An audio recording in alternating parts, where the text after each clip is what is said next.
Our lives are a string of insights, flashes of inspiration that can be the catalyst for new ideas. However, our pace of life these days means we tend to miss some of them completely. I'm Dave Hill, and I'm the host of the Simple Reflections podcast, a fortnightly series of interviews with people from all walks of life.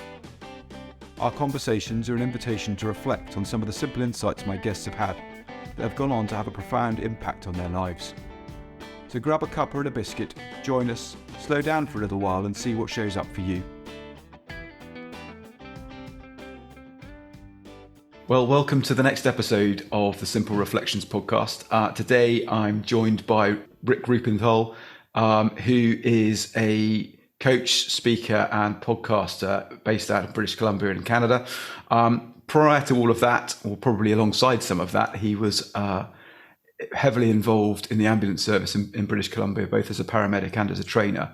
And through a combination of those things, he's ended up founding a thing called the Unbroken Heroes Project, which has a very similar theme to some of the stuff that I do in terms of helping first responders in his world deal with life in a more comfortable way. So welcome, Rick. I don't know if there's anything else you want to add to that. No, thank you, Dave. No, that's pretty well in a nutshell. I mean, that kind of explains a little bit of my, I would say the latter part. So I am retired now. So I did finish 30 years of service, and much like a lot of my colleagues, still felt there was something to contribute. And I loved the service. I still miss it today. You see an ambulance go by and things like that, and you're kind of curious and wondering what's going on. And it was such a big part of my life, but it was in a positive way. Mm-hmm. And though I know the experience of others isn't so like that, there was a variety of different experiences in the service, but I really, really loved it. I loved it for what it gave me, and how I was able to, use my skills and various other things. It just seemed like a perfect fit for me. And then finding myself in retirement and still wanting to contribute, the only way I could think of was to do this coaching practice. Mm-hmm. Because of the fact that I saw so many different experiences, and then starting to, getting back in touch with some of the individuals that I was close to, and finding out that they were not thriving anymore. And I was like, what's changed? And and so that's how the coaching came about. And then it's been an ongoing study and a process in development from that point. Sure. Yeah. Well, as many of these conversations have been, it's that exploration of something that we don't quite know at the moment, but we're interested in, that sort of engenders a bit of curiosity. But I think, like most of the people I've spoken to, service seems to run through heavily in that. Not only, you physically served your community for a long, long period of time, but that desire to serve still exists past retirement. And I think that's a wonderful thing for us potentially to explore, because we, societally, we tend to see service as a period of time, a thing, either in terms of, oh, that's your job, you serve, or that you're waiting on tables, or whatever that side of service looks like, or that it's some sort of worthy activity rather than just being of service. Nothing on it other than it feels like the right thing to do. I wondered if you had any thoughts on that. Well, I do, because actually it seems like a really fitting theme right now, because I'm reading an interesting book. Stephen R. Covey. Have you heard of him? The 7 Habits. He wrote right. Sorry. Yes, I have. Yes. It's an older book. Like it was, written in the 80s, 89 or something like that. Anyways, he before he passed away, he was actually writing another book, and I'm. I have a bit of a speech impediment, so I'm probably going to mispronounce it. Crescendo, life in crescendo. And the idea is that we keep expanding. Mm-hmm. And what we fell into the trap of retirement, meaning shrinking. Mm. I'm going to downsize. I'm going to do less. All this kind of stuff, right? But early in my career, I think I really fell in love with the feeling of service. And I remember the first patient I was able to after my training, they kind of release the hounds and you go out and do your thing, right? Uh-oh, we've got some fresh ones out. Yeah, exactly, right. But when I knelt down in front of this elderly lady and I reached out and I checked her pulse, there was just something in that feeling that said, "Man, I'm in the right place at the right time, doing the right thing." Mm-hmm. And I continually had that feeling throughout the whole, and the various forms that it took too, like in the education. And I also was a supervisor. And it was always under the guise of service, giving of oneself. And there's a feeling to that. Like it's hard to explain, but the minute you get your eyes off yourself, there's a transition that takes place, kind of a thing, right? And I know the other feeling, like when I'm focused too much on me, there's that low mood feeling, like it's all centered around, things, what's going on here. And the minute you drop that, the feeling shifts. And so I'm constantly looking, no, I shouldn't even say that because that would mean there's like an addiction to service or something. Yeah. But it just feels like the right thing to do. It's not that you're actively going out to serve. It's like, I need to put my service socks on today. Today I'm feeling it's a service day. Oh no, sorry, I'm not wearing those socks, so I can't help. I know what you mean, but it's when we're not thinking about ourselves as the center of everything, things tend to feel simpler. Well, that and you're in constant service. I was just thinking right now, like even in the mundane activities of the day, you are in service. Like you may not recognize it as such, but I think anytime you get your attention away from yourself and outward, you're in service. You're in,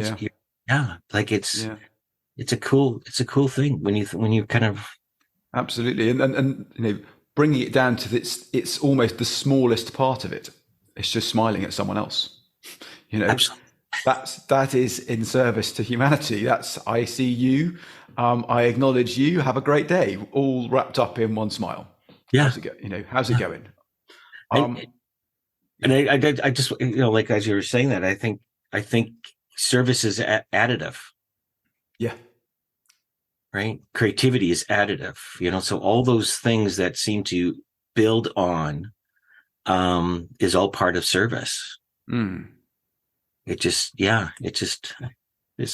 interesting where these thoughts are going right now. Yeah, absolutely. and absolutely. That's the fun part of this whole podcast is we sort of press play and see what happens and explore where that goes. But for me, sort of building on the additive nature of that, it's like love. We think at certain points in our life that we can't feel any more love. We couldn't be more loving. And then the next person walks into our life, or the next child is born, or the next animal comes along, or the next thing we see, and we just feel more of it. It's one of those things that just is bottomless because it's infinite in terms of its availability to us because we're creating it ourselves. It's not something we absorb from others, even though that's how the music world would have us listen to it, and the storybooks of love stories and all the rest of it. Actually, we feel love internally. That's our gift to ourselves, and we attribute it to whatever we feel like we want to in that moment. But it is additive, just like everything else you said there. It's a wonderful thing. Yeah, absolutely. And there's no feeling like it. Like it's for me. It's funny. Like even in the service, we and I know your background. We talk about being in the zone or being in a flow state, right? That's love in action. That's service in action. Like that is our default, is to be in that flow. It's only our thinking, and we basically think ourselves out or talk ourselves out of those situations. I came across an interesting quote, and I don't have it, and I'm terrible at calling, but it's about letting go not being a choice. And I never, and I think, well, wait a minute, no, I have a choice of letting go, kind of a thing.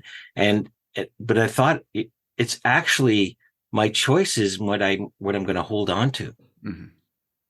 Like that's where my energy is being spent.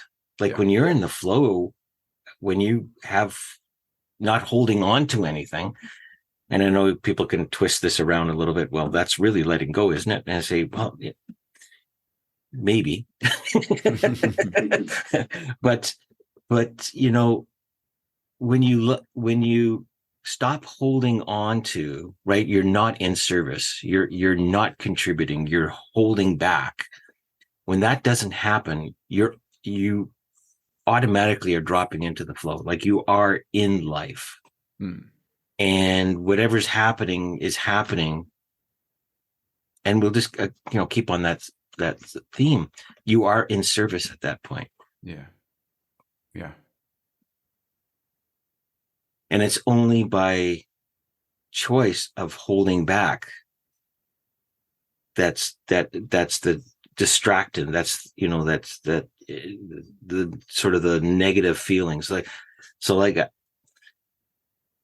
I know that when I get into a low mood, and I'm sure we all get into low moods periodically, it's really the question of, where am I not being in service at this point?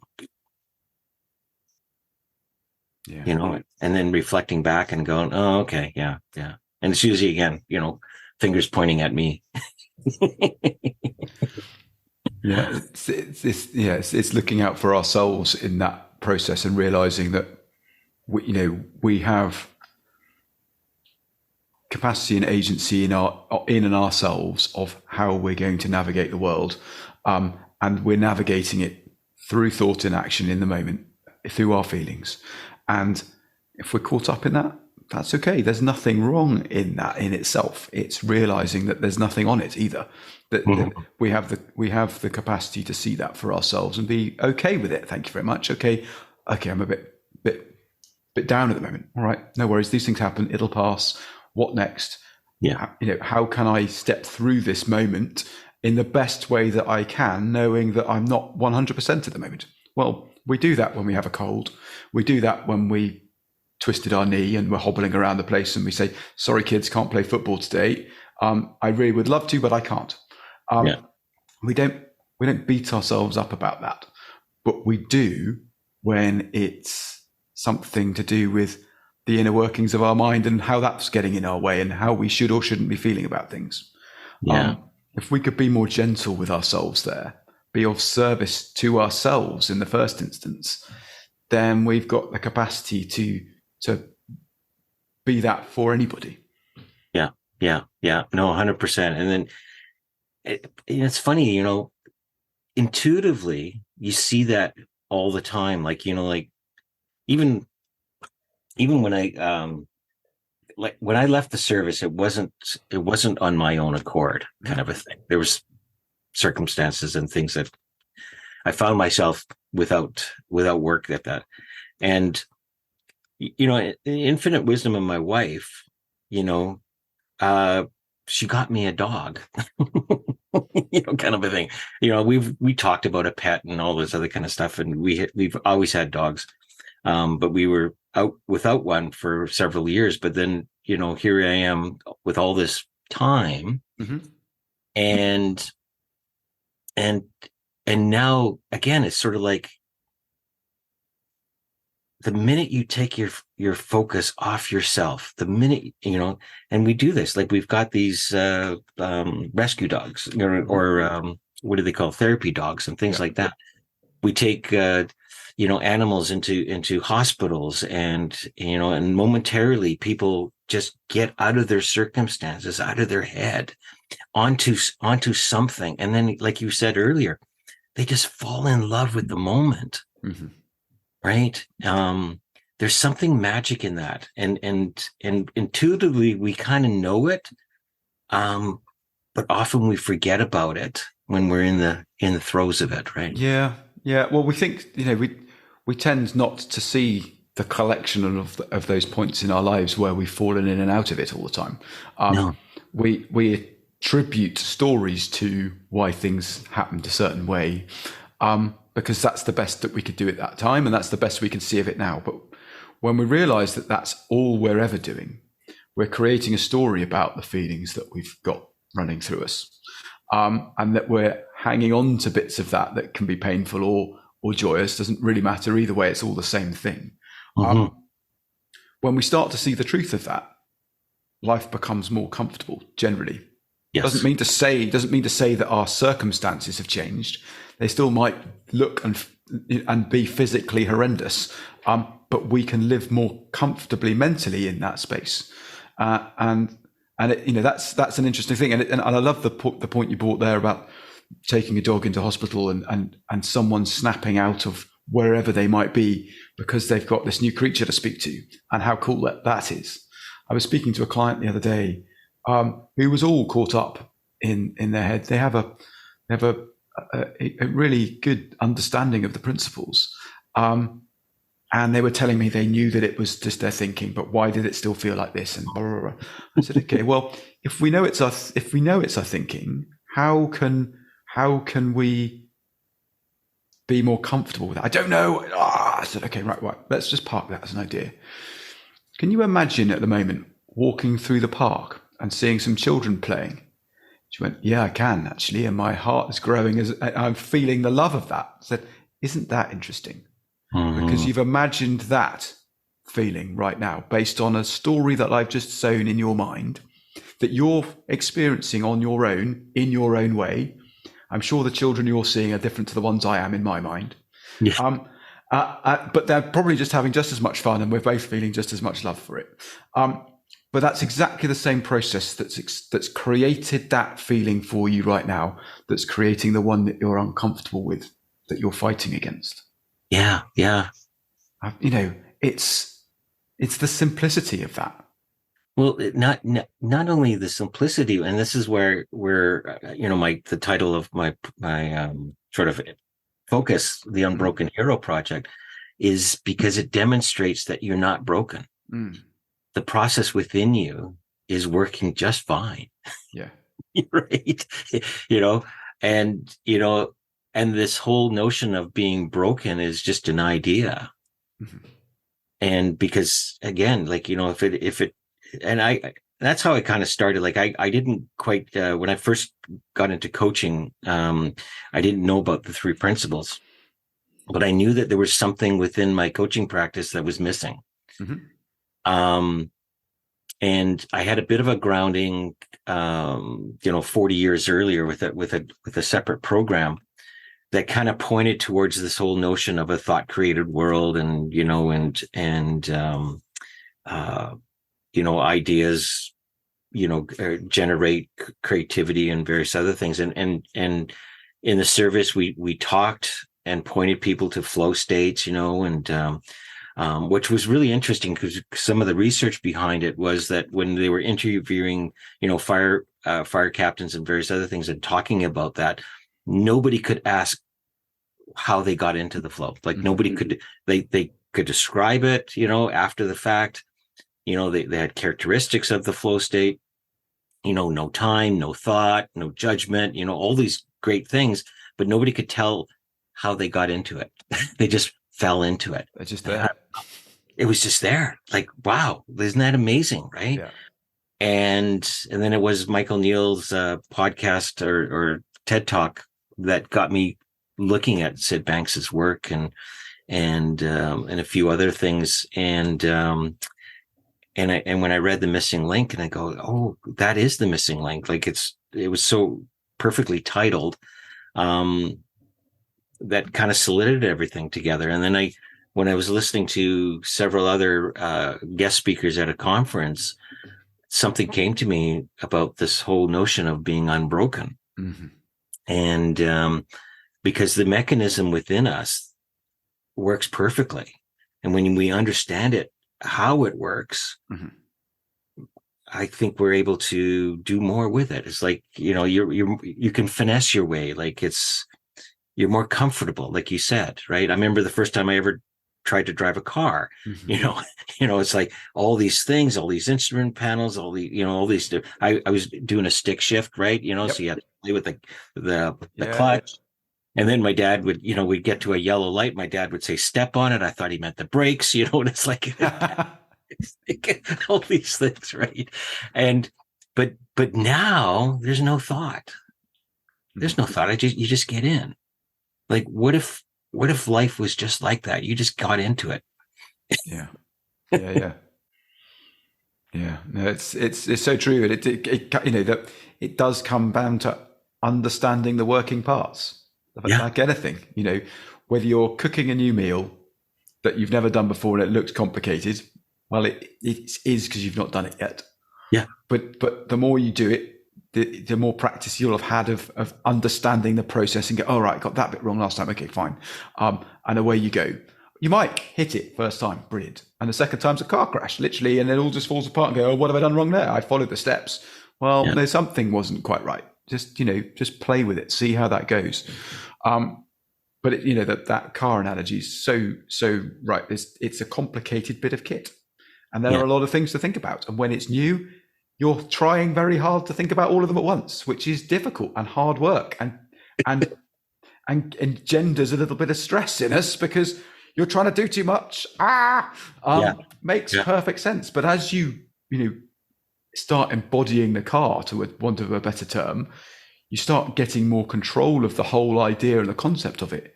It just becomes routine, becomes normal, becomes who we are, something that we do. Yeah, and you enjoy the ride. Yeah. You like now you're focused on the freedom of it, right? Yeah. Now, and you're not. Sorry, go on. No, I was just going to say there's an interesting twist now because now I have a newer car. And it's one of those cars where you can press a button and it kind of self-drives a bit. and so like when you put it on cruise control, it will follow the highway. And I remember, my dad who's 93, and I said, watch this. I'm going to take my hands off the steering wheel and the car's actually going to go around the corner. And he says, no way. And I said, watch this. And he's like, it's just incredible, right? But the longer I leave my hands off the wheel, in other words, when I not in it, there's a warning light that comes on. It basically says, and I'm using my own expression, get your hands back on the wheel. And if I don't immediately, alarms will go off, right? So I'm thinking as a metaphor that we play a part. Mm-hmm. Like we can't just not be there, right? So there's a part that we have to play. But it's so interesting when, like I was showing my sister, like you press a button and it self-parks, right? And she says, no way. And I says, I'm always like apprehensive about technology. And I said, well, let's just test it. So we press the button and this thing goes in warp speed, it seems, right? And it's just, faster than I would ever go into a parallel parking situation. We, all three of us in the car, were laughing our heads off. Like it was just like totally out of control. The fear, we could sense the fear in our bodies and wondering if we're going to, have an insurance claim on our hands here, kind of a thing. Like there was so much excitement, the whole combination. It was just sort of like, wow. Can you imagine just flying through life that way?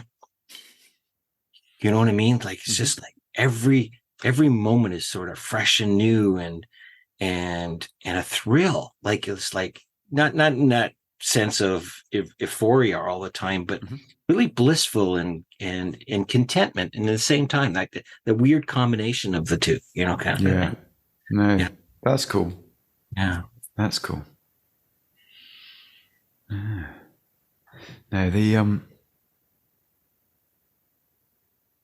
it is mad how we can drop in and out. There will be people that will feel really uncomfortable about the fact that cars can drive themselves to a degree and really worry about that. Yes. Yeah. And we can all do that, whatever the topic happens to be. And I think that's the interesting bit about it, that the feelings that we experience, the euphoria and the fear that came to, hand in glove in that situation for you, they're the same thing. The physical aspect of them in our bodies is very similar. It's just the thinking that we have about the situation. The thrill of someone doing their first parachute jump probably feels very similar to the fear of someone doing their first parachute jump. It's just the content that's flowing through the mind in that moment that's being interpreted slightly differently. And again, understanding those working parts, realizing how that process works, allows us to be comfortable with the fear, going, okay, why is that here? What's that trying to do? Oh yeah, you're about to throw yourself out of a perfectly serviceable airplane. That doesn't sound sensible, but don't worry, because either there's someone strapped on your back who's got something strapped on theirs, or there's something strapped on your back that's got, that's going to be there to save you and protect you in this situation. And I think it's an interesting element, though. Like, sorry to interrupt you, David, but the whole notion of, like, I think there's a combination between the being comfortable with the unknown piece, right? Like knowing that, like fear, like you said, like, when I feel fear, there's fear, and then there's fear, like that, and they all got that same feeling to them, but the meaning that we're placing on it is 100% different, right? So the fear of a cold call, where you're trying to call a client sort of on a cold call basis, kind of a thing, that fear that is the same fear of me pushing a button hoping that my car will self-park without hitting anybody. Like, it's the same fear, but one produces a huge thrill, it seems, right? And the other one is like, I'm not sure I can do that. Kind of so there's an element of understanding of the nature of that feeling, right? Because fear, how do I put this? There's a certain elements, it just seems that contribute to it, like the parachute jumping kind of a thing, right? There's a combination of that uncertainty and understanding that you are going to have a feeling with that. And that's part of the mechanism, whether it's tribal or prehistoric or whatever, but it's there for a reason, right? And it's just a check. It's just, just a check. Just a check. As is the one with the cold call. Yeah. It's exactly the same mechanism. It's just a check. It's going, oh, you're about to do something you haven't done before, or you're about to speak to someone you haven't spoken to before. Yeah. Okay, cool. Done that plenty of times, actually. Yeah. It just happens to be I've got some thinking about this one that feels uncomfortable or frightening. Okay, good to know. Let's give it a shot. Or check. Or I'll give myself 5 minutes. Whatever, it doesn't matter. It's when we start heaping a whole load of judgment on, oh yeah, but I should be doing these things, and I should be able to cope with that, and that's when it gets tricky, I think, is the judgment that we heap on it. Yeah. The feeling is just that it's completely neutral. Even if it's absolute terror, it's completely neutral. It's there for a reason. It's there to help us check to make sure that we're okay and we're making the right choices. That's it. Yeah. And that whole idea about, the story making piece, right? I just recently I wrote a blog post I published last week, or last Sunday, I guess. I guess it would be yesterday. Whoa.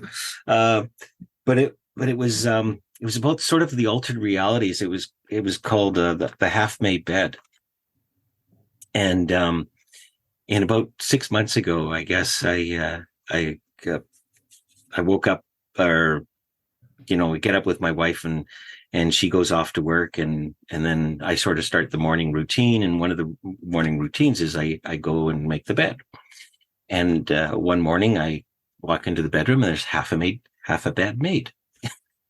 And it's sort of like, oh, this is interesting, right? And it was just so fun to walk through all the different scenarios or stories that I could make about this half-made bed. Mm-hmm. Yeah, that's Right? cool. Yeah, it's like, okay, is there a message here? Who's been in the bed to unhalf make it? Well, yeah, it's like, yeah, have I been making bed wrong for all these years? Is there a better way? All.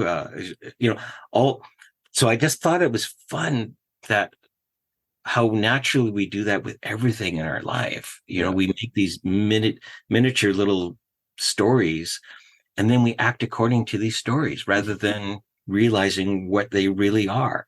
It's just a half-made bed. Yeah. Yeah. Yeah. No, it's the meaning we attribute to the random facts that we stumble across. Oh, Whether that's something physical or whether it's something that we've imagined. yeah. Yeah. Yeah. That's cool. But you see, that's the process. It's like, and when you understand that, you get to be more freer. And because if that's exactly how it all works, then why can't I just create a different story? Like if that's really what, I came across a model what I thought was quite useful, and I used it a few times in a coaching atmosphere. It's called the ladder of inference. Okay. And there's an interesting little animation piece that's on YouTube about it, but it's basically, we start off with complete data, like, the world is just data. Mm-hmm. And then from that point, that's when our thinking takes over, right? And we form beliefs around our storytelling, and we form a belief. And then once we've got a belief anchored in our minds, one of the functions of the ego is to, like confirmation bias, is to confirm that belief. Mm-hmm. So you're always looking for that belief. So if I took the half-made bed as evidence that I'm not good enough at something, then it'll prove me right all the time. Like it'll look for evidence to support that. And we get into this big loopy thing, right? There's more data. Yeah. And when you see the game for what it is, and understand it, then you go, oh, wait a minute, that's not true. How can that be true? Mm-hmm. And then you sort of go back and you start taking things off, and then you realize, oh, it is just a half-made bed, and the rest of it was all me. Mm-hmm. Yeah. And that's where the lightness comes. Yeah. Right. Yeah. We get to have a laugh at the jokes or the stories we make up. Yeah, we a bit. Yes, no matter what they're telling us, we go, yeah, okay, right. Well, I've made that up too. Okay, that's interesting. Yeah. Me? Yeah, it's you. Oh, yeah, I've done it. That too? Yeah, that too. Yeah, the data feed comes in, and the brain interprets it, and we imagine the result for everything. Yeah. For everything. You and I are both imagining this conversation in our own terms. Oh, okay. Now we're both part of it, but we're both imagining our own versions of it. Yes. And we are part of it. And going back to that first story you were talking about, with your client, imagining, like I've held up pictures of big juicy lemons in front of people, kind of a thing. And all of a sudden, I said, is your mouth starting to water? And they would say, yeah. And he says, well, that's how it works, because there's no lemon. And yet you're having a reaction over something that's not there. That's the same with triggers. That's the same with, all these different things. Like like, and this is why I'm not a big advocate for labels, but once the diagnosis is believed to be true, like that's the hook. And when you understand that's just part of a belief system, and now all you're doing is spending the rest of your time proving your belief that you're broken, no wonder why you're not moving forward. Yeah. Right? Because and it's all innocently done. The whole, totally. Yeah. Totally. Yeah. Like, that's one of the key messages in my project and all my work is to tell people that, you're not your label. You're not broken. You're not, even Carl Jung, that came up with the whole idea of introverted, extroverted, and things like that. He said those weren't labels to define people. They were just descriptions to describe people in the moment. Yeah. So yeah, in this moment you're fearful, and that's part of the human experience. Yeah, that's perfectly normal. Absolutely normal. Yeah. That's cool. Yeah, it's all cool. Very cool. So Rick, have you got any projects ongoing at the moment that you'd like to share with people, or are you just chilling out, enjoying life? Well, yeah, no, I don't. I've always got something on the go. I don't know. It's sort of like it's always a deeper exploration. One of the things I appreciated with Michael Neal, I've done a lot of his different courses and things like that, and one of the things he's always saying is it's an exploration. Explore, right? And taking on, like, if the idea of like a hypothesis, sort of saying like, okay, if this is true, then let's test it. Let's just see, right? Mm-hmm. Let's look for exceptions, those kind of.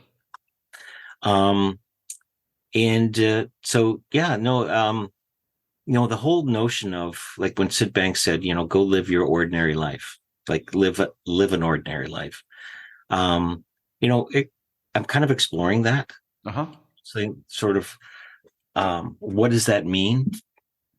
And there was another tagline that I didn't think it came from him, but I saw it in paired with that, was extraordinary living. And what does that mean? And how does that look and show up? Mm-hmm. And really, it's about getting out of the way. Just really sort of listening and noticing the contaminated thinking, the things that get in the way of me experiencing an ordinary life and extraordinary living. And being, and again, it's just sort of like when it happens, I'm automatically back in service. Like, what can I be doing now? What needs to be done now? Mm-hmm. It's just been a fun exploration, and just see what happens. Like I've taken sort of the September off, so I'll be reopening up opportunities for coaching, and I'd like to explore possibly like a men's group or something. I really sort of got tweaked into leadership again. There's lots of things to explore. And that was the other thing I wanted to just kind of highlight, was the trough is never empty. The cup is never empty. And that's what's always on offer. And I think that's one of the coolest things. Like, I don't know about you, but I get ideas all the time. It's like, oh, that would be cool. That would be cool. That'd be cool. And I used to beat myself up for not pursuing any of them, or some of them. And then when I realized that, well, maybe that's part of our free will. And to also notice that source is never dry. Like, there was another thought that I thought, well, if I don't take some of these ideas, then whoever's throwing these ideas to me is going to go, well, Rick doesn't want to do anything. So Yeah. Oh, if I don't grab this one, I may never have another thought again. Surprise. That's what I mean. It's it's like, so, yeah, is the timing perfect for some of these things? I don't know, but it's just fun to know that another one will be along the way, and I may grab the bull on the ring as the merry-go-round goes around this time or not. Yeah. But it is fun and interesting, anyways. Awesome. Yeah. Well, Rick, thank you so much for joining me today. It's been lovely to catch up again. You betcha. Thank you for joining us today. If you've enjoyed the conversation, feel free to subscribe and join me and my new guest next time. If you're interested in the work I'm doing, or you think I can be of service to you or your organisation, please email dave@simplicityofmind.co.uk. Remember, see if you can find time to slow down and reflect. Those simple ideas might be worth listening to. Take care, and I hope you can join me in a couple of weeks.